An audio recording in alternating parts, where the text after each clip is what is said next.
Hi guys, today we will talk about how to fix Spotify DJ not showing up on your settings. You just click here on settings, then you come here to settings window and you just go down, you click here on apps and you come to apps window and you just go down here to looking for Spotify app here and this is window. You just go into find Spotify app, then you click here on Spotify and you come to next window here like you say or app info. You click here on for stop, then you click here on OK and you go down, you click here on storage, then you come to storage window.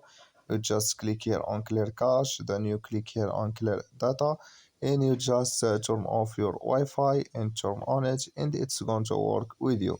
So that's all you have to do and it's going to fix that problem you have. Just follow these ways and it's going to work with you. Thank you for your watching. Don't forget to support us by liking, subscribe, and see you in next video.